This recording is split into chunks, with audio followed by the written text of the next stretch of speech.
We're back again. Cyberpunk patch 1.2 has landed, the latest on a long roadmap set by CD Projekt RED to turn the game around. And wow, are the patch notes something. It's a veritable laundry list of bug fixes, optimizations, and platform-specific tweaks that touch on hundreds of points in the game.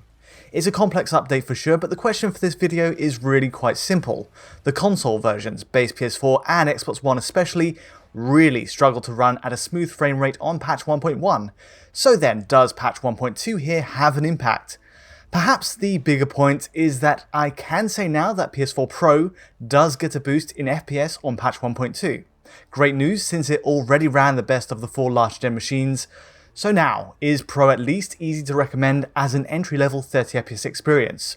Or are there still issues? And lastly, what of the on-paper more powerful Xbox One X after the update, and can it finally match up to PS4 Pro?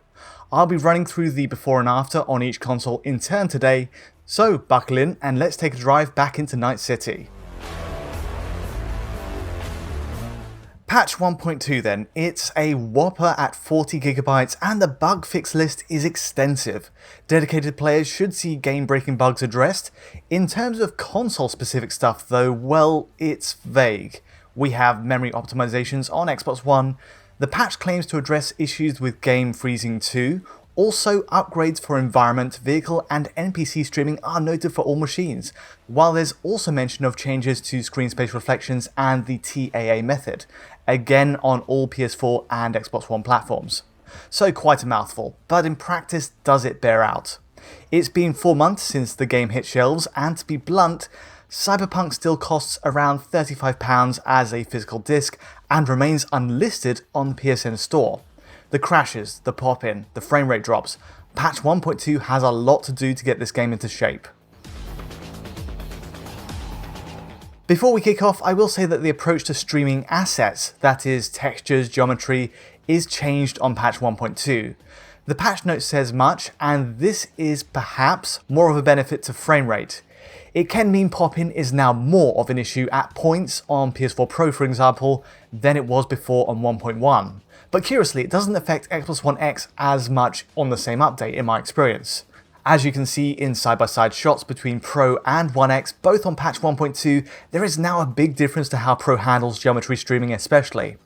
You can see decorative elements like adverts on buildings to the left are missing as we start the driving shootout sequence. Also see how lighting on the floor is missing on Pro, and also in the very first shootout, lighting is absolutely missing on the blinds at the back there. And also we see stuff like textures struggling to load in, like the zebra crossing on the road just here.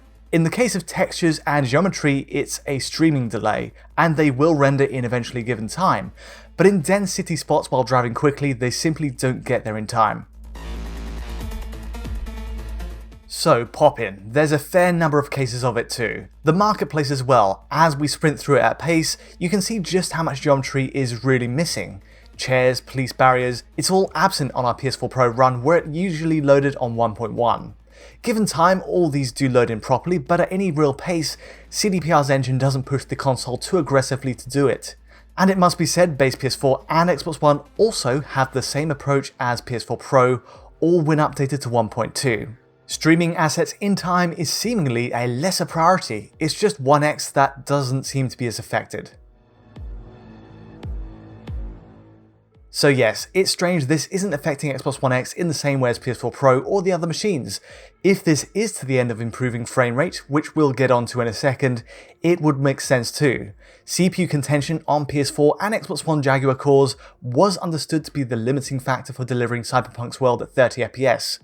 Any decompressing data quickly while running the market area, for example, or generally high-speed driving, is where frame rates took a tumble on 1.1.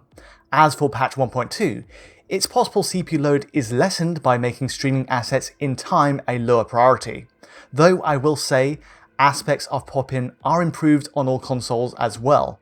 So for example, I've had no ugly low-poly vehicles appear in my testing so far, which was an issue on 1.1. That being said, NPCs still appear in a rough, low-quality render state if you approach too quickly, with pretty horrifying results.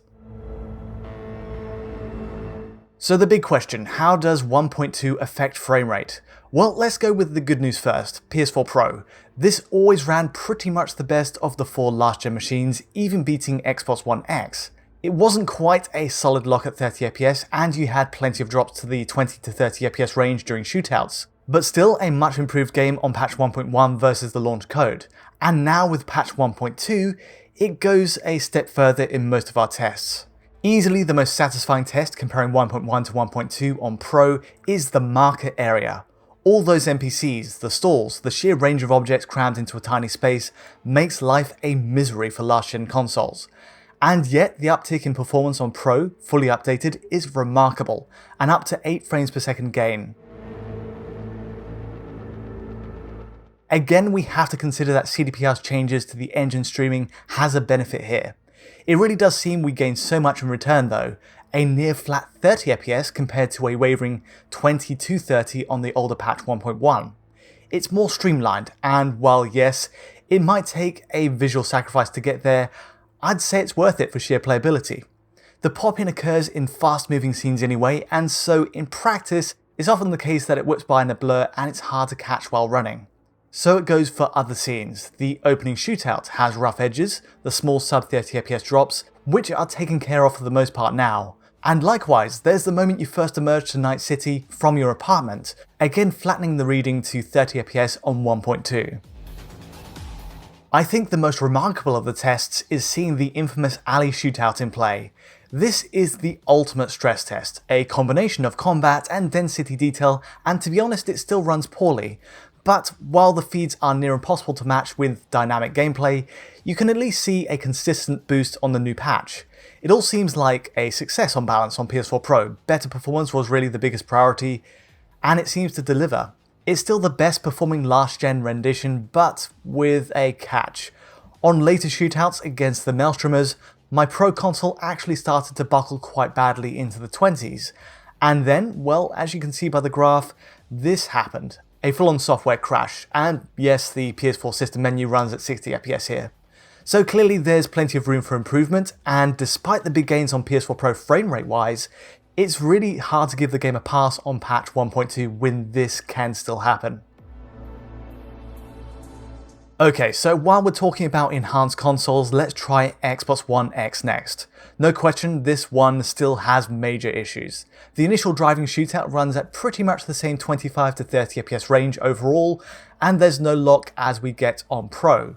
Of course, Xbox consoles continue to use an adaptive VSync that adds tearing to the top and bottom of the screen, though it doesn't help minimize the drop frames. Now, there are two areas where One X gets an upgrade. The first, Night City run, generally pushes frame rates higher as we leave the building. And again, the market area sees a boost by up to, let's say, 5 FPS. The frustration? Well, Xbox One X continues to suffer from hitches, big hang-ups in play, causing big lurches like this to 0 FPS.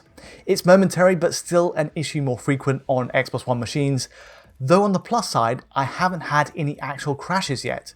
But let me know in the comments if you've experienced any different. Xbox One X isn't quite there then. Clearly we're still getting drops into the teens just by running in complex spots, and the alley stress test is just as glaring. We're pretty much operating at the 15 to 25 FPS range here. Actually, the worst part is that, oddly enough, scoping in with your gun causes a huge dip in performance. Lining up a shot with the left trigger before firing causes a momentary hit. This is roughly how it was on patch 1.12. Likewise, late battles versus the Maelstromers show issues, as does driving and walking around the club. It is improved, but not by enough to call 1.2 any kind of success, and certainly not to PS4 Pro's level. So where does this leave Pro versus One X? Comparing the two on patch 1.2, the gap is still pretty significant. Sony's machine is still the pack leader, the caveat being the crashes are still an issue. Resolution boundaries are unchanged between the two as far as I can test, so ultimately it comes down to the adjustments behind the scenes to improve frame rates. The streaming optimization seemed like the price of a more stable 30 FPS for PS4 Pro, and that in theory gives hope for One X down the line, as the more powerful machine of the two, which could benefit from the same treatment. CDPR's work shows how last gen consoles, at least the enhanced Pro and One X, can become more solid 30fps experiences, limited CPUs and all. A final word on the base machines, PS4 and Xbox One. In summary, these already ran at a consistently low level on patch 1.1, and the new patch has some impact, though limited. Some scenes run a little better. The Shootout chase sequence, for example, gets a 2 to 3 FPS advantage updated. It's still not quite there, but certainly a gain. And likewise for driving around the city to the club, a 4 FPS lead over patch 1.1.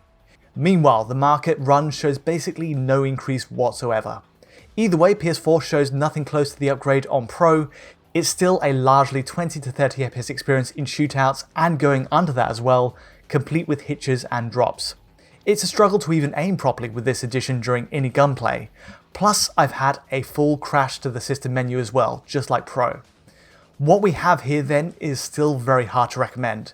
The crashing, it's still there, and baseline performance is still far off the mark. Lastly, we have the base Xbox One. This one again has major issues even with streaming optimizations and the suite of bug fixes listed in the notes. The gains are slim at best on 1.2 and too small to register in most scenes. Often we're looking at, say, a margin of error difference, where NPCs or vehicles have appeared in different spots for one playthrough. The bottom line, Xbox One running at 20 FPS for that opening shootout is still tough to control. This remains the very worst performing version of Cyberpunk out there. Overall then, there is a silver lining to patch 1.2's impact on console. They're mostly focused on the enhanced machines, the progress on PS4 Pro really is promising, and despite the crash, it's a genuine step forward. It also bodes well for Xbox One X as the more powerful console on paper and what these tricks could do for it to catch up. As for the base machines, well, it's still quite a long ways off a solid 30 FPS, especially the base Xbox One. There is more to come on CDPR's roadmap for the game. Getting such a detailed world running on CPU limited systems is a real puzzle to solve, and the team is clearly working hard to make it happen. Patch 1.2 then gives PS4 Pro a real boost, but there's clearly lots of work still to do on the other three.